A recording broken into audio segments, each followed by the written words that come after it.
धर्मवीर चित्रपट सगळ्यांनी बघितला असेल। आता धर्मवीर 2 पण येतो।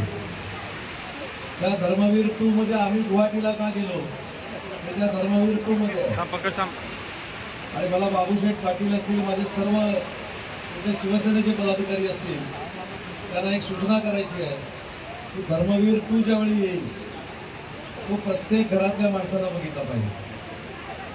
पद्धतीने बाळासाहेबांच्या नेतृत्वाखाली धर्मवीर आनंद दिघे साहेब कशा पद्धतीनं शिवसेनेचं काम करत होते आणि शिवसेना कशा पद्धतीनं पुढे जावे हे आनंद दिघे साहेबांचं स्वप्न होतं। ते स्वप्न खऱ्या अर्थानं पूर्ण करण्याचं काम राज्याचे मुख्यमंत्री एकनाथ शिंदे साहेबांनी केलंय, हे आपल्याला धर्मवीर 2 मध्ये बघायला मिळतं।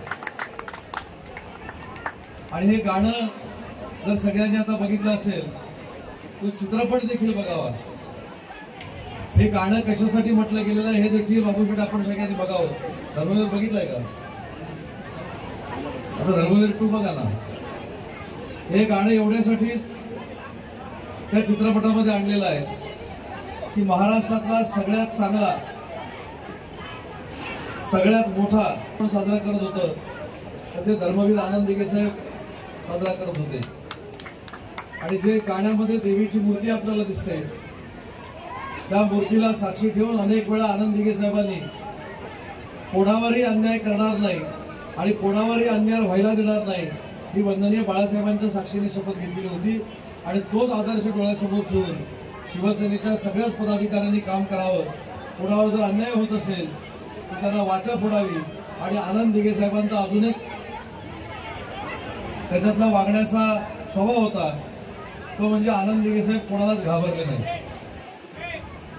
किती मोठी आक्रमण झाली तरी आनंद दिघे साहेब कधी डगमगले नाही।